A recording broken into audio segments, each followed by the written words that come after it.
अस्सलामुअलैकुम वरहमतुल्लाहि वबरकातुहू। बिस्मिल्लाहिर्रहमानिर्रहीम। नहमदुहू व नुसल्ली अला रसूलिहिल करीम, अम्मा बाद। मोहतरम नाज़रीन हज़रात, एक सवाल किया गया है अज़ान नाम के ताल्लुक़ से, और सवाल कुछ इस तरह से है, अज़ान अली नाम के मीनिंग बताइए। देखिए, इसमें दो लफ्ज़ हैं।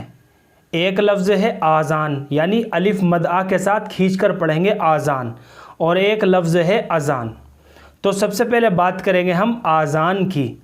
आज़ान जो लफ्ज़ है ये अरबी ज़ुबान का लफ्ज़ है और उज़ुनुन की जमा है, और आज़ान के माना है कान, यानी जो हमारे सुनने के कान होते हैं इनको आज़ान कहते हैं अरबी ज़ुबान के अंदर, यानी सुनने का आज़ू, सुनने का हिस्सा। तो इस तलफ़्फ़ुज़ के साथ बच्चे का नाम रखना बिल्कुल भी दुरुस्त नहीं है। आज़ान करके बच्चे का नाम रखना बिल्कुल भी दुरुस्त नहीं है।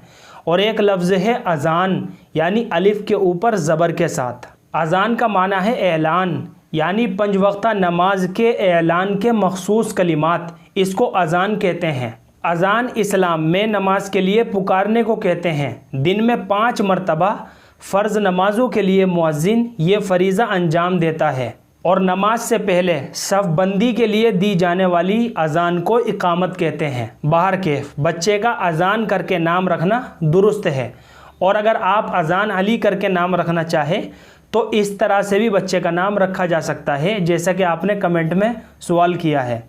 अज़ान अली के मीनिंग बताइए। तो अज़ान अली करके भी बच्चे का नाम रखा जा सकता है। अली बहुत जलीलुल क़द्र सहाबी का नाम है, दामाद रसूल हैं, शेर खुदा हैं, हज़रत अली रज़ी अल्लाह ताला अन्हु का नाम है।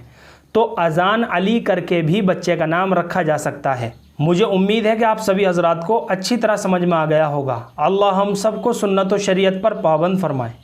फ़क़त वल्लाहु आलम।